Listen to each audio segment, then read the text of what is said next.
अस्सलाम वालेकुम स्टूडेंट्स, कैसे हैं आप? ठीक ठाक हैं? मैं उम्मीद करता हूं कि आप ठीक होंगे और जहां भी होंगे आप अपनी लाइफ को एंजॉय कर रहे होंगे। जैसे कि आपको मालूम है कि हमने टोपोलॉजिकल स्पेस पे वीडियो सीरीज़ स्टार्ट की हुई है। उसी सिलसिले में आज हमारा लेक्चर नंबर 14 है। इसमें हम आपको बताएंगे कि सेपरेबल स्पेस या सेपरेबल टोपोलॉजी क्या होती है। चलें स्टार्ट करते हैं।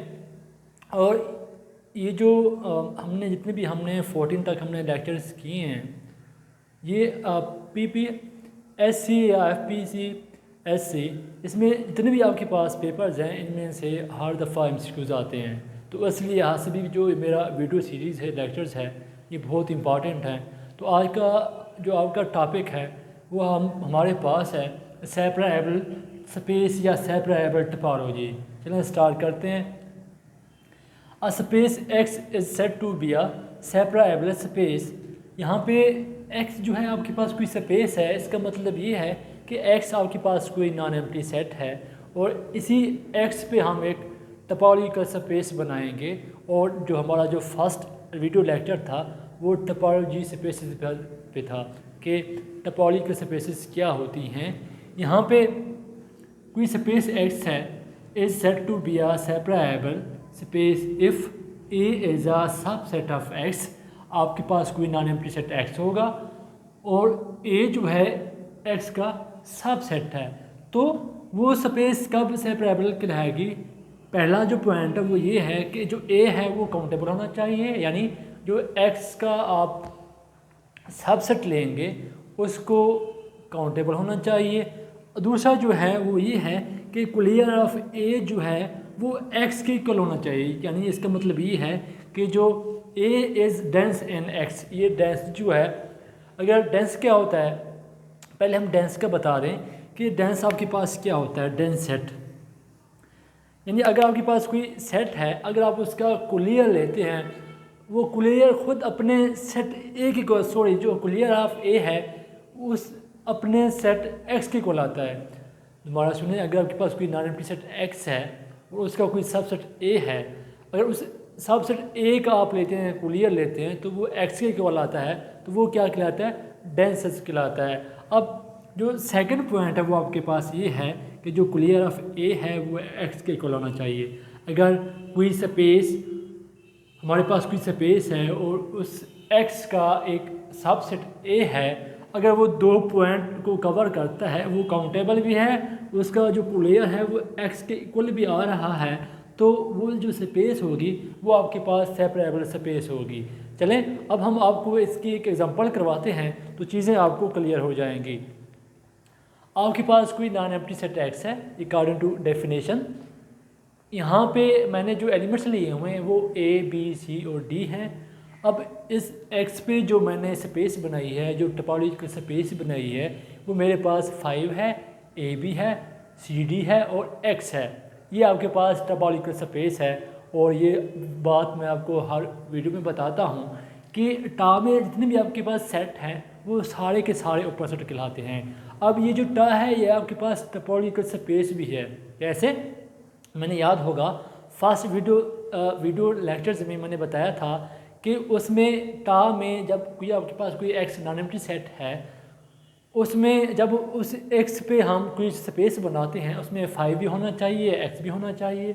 अगर आप उन तमाम ओपन सेट्स का आपन में यूनियन लें, जो आंसर है वो भी आपके पास टा में होना चाहिए। अगर उस तमाम ओपन सेट का एक दूसरे से आप इंटरसेक्शन लेते हैं तो वो भी आपका टा में होना चाहिए। देखिए, अगर आप इस ओपन सेट का एस से यूनियन लेते हैं तो वो आपके पास ABCD यानी X है, वो X भी है। अगर आप ABC और CD का आप इंटरसेक्शन लेते हैं वो 5 आएगा, 5 भी है आपके पास। AB का X से आप इंटरसेक्शन लेते हैं वो AB आएगा, तो AB भी है। CD का आप X से इंटरसेक्शन लेते हैं तो वो CD आएगा, तो आपके पास वो CD भी है। तो इसीलिए यहाँ से जो टा है आपके पास ये टोपोलॉजिकल स्पेस है। अब नेक्स्ट हमारे पास A जो है ये X का सबसेट है। अब ये A जो है कब सेपरेबल स्पेस कहलाएगा?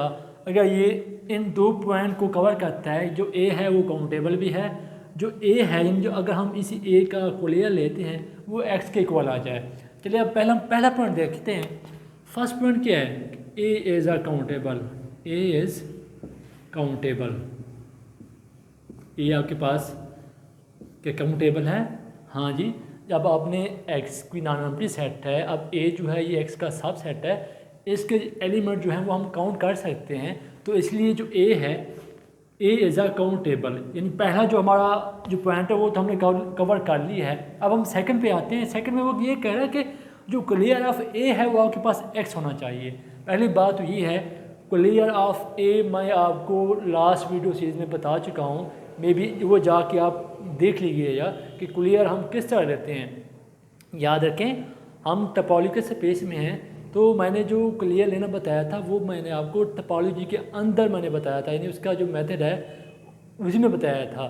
तो यहाँ पे क्लियर ऑफ ए, अब हम सेकंड स्टेप पे आते हैं कि क्लियर ऑफ ए आपके पास क्या होता है। अगर क्लियर ऑफ ए आपके पास एक्स के इक्वल आता है, यानी वो हमारे पास जो सेट ए है वो डेंस होना चाहिए, तो एक्स आना चाहिए। अगर आप किसी सेट का क्लियर लेते हैं, ए का क्लियर लें, तो वो आपके पास खुद एक्स आ जाए। अब हम आते हैं, लेते हैं क्लियर। क्लियर ऑफ ए क्या होता है ये मैं आपको लास्ट वीडियो सीरीज में बता चुका हूँ। आपके पास ए यूनियन ए डी होता है। अब यहाँ पे आपके पास ए डी जो है वो ड्राइव सेट है, यानी ड्राइव सेट क्या होता है? Drive set set of all limit points. मैं आपको ड्राइव सेट भी बता चुका हूँ, लिमिट पॉइंट्स भी लेना बता चुका हूँ, मैं आपको क्लियर लेना भी बता चुका हूँ कि किस तरह हम क्लियर लेते हैं, किस तरह किसी सेट का आप लिमिट पॉइंट लेते हैं, किस तरह आप किसी सेट का ड्राइव सेट लेते हैं। ये सारी चीज़ें मैं आपको लास्ट लेक्चर्स में बता चुका हूँ। अब यहाँ पे जस्ट हम क्लियर ऑफ ए लेना हम आप बताएंगे। अगर आपका क्लियर ऑफ ए एक्स के इक्वल आता है तो दूसरा भी पॉइंट हमारा कवर हो जाता है। तो ये जो स्पेस ए होगी, जो आपके पास जो ए होगा वो सेपरेबल कहलाएगा। अब हम आते हैं, लेते हैं ए, तो आपके पास बी सी है, ए आपके पास बी और सी है। अब हम लेते हैं ए डी। ए डी हमारे पास ये आसान मेथड है। अगर मैं आपको ये आसान मेथड बता दूं कि ड्राइव सेट हम किस तरह लेंगे, सिंपल मेथड है कि अगर हम एक्स में से ए निकाल दें, दोबारा सुनिए ये बहुत आसान तरीका बता रहा हूँ मैं आपको ड्राइव सेट लेने का टोपोलॉजिकल स्पेस में। मैं टोपोलॉजिकल स्पेस में बता रहा हूँ कि किसी सेट का आप ड्राइव सेट कैसे ले सकते हैं। अगर आपके पास कोई सेट ए है तो उसका जो आसान मेथड ये है कि उस ए को आप एक्स से निकाल दें, यानी ए का आप ले लें कंप्लीमेंट। अब हमारे पास ए जो है, मैं कहता हूँ एक्स माइनस ए। एक्स आपके पास क्या है? एक्स आपके पास है ए बी सी और डी है, माइनस ए जो आपके पास है वो है जी बी और सी है। जब निकालेंगे जो आपके पास जो ए डी है वो आपके पास आएगा, बी सी को निकाल दें, ये आपके पास ए और डी आएगा। हमने देखिए ए, अगर आपका क्लियर ऑफ ए जो है वो एक्स इक्वल आएगा तो हमारा दूसरा जो पॉइंट है वो कवर हो जाएगा। अब आपने ए तो आपके पास गिवन है ए बी सी, अब हमने डी निकाला है, डी आपके पास ए डी आया है। अब हम लेते हैं clear of A union A D. हाँ जी, ए आपके पास क्या है? ए आपके पास बी सी है यूनियन, और ए डी आपने निकाला है वो आपके पास ए डी आया है। यूनियन लेंगे तो आपके पास क्या आएगा? ए बी सी और डी आएगा, यानी आपके पास क्लियर ऑफ ए जो है वो एक्स के इक्वल आ गया है। तो हमारा जो सेकंड पॉइंट है वो भी आपके पास कवर हो गया है। तो इसी लिहाज से हमने वन पॉइंट देखा है कि ए जो है आपका वो भी काउंटेबल है, क्योंकि इसमें हम पॉइंट्स जो सेट हैं वो आप इसमें एलिमेंट्स हैं 2 हैं, काउंटेबल है। सेकंड में हमने क्या कहा है कि सेकंड में अगर किसी सेट कोई सेट ए है उसका आप क्लियर लें, वो एक्स के इक्वल है, तो वो हमने चेक किया है कि जब आपने ए का इसी स्पेस के अंदर क्लियर लिया है तो वो खुद एक्स आया है। तो इसी तरह ये जो स्पेस होगी आपके पास वो सेपरेबल स्पेस होगी। मैं उम्मीद करता हूँ कि ये आपको समझ आ गई होगी। आज के लिए इतना ही काफ़ी है। अपना ख्याल रखिए। अल्लाह हाफिज़।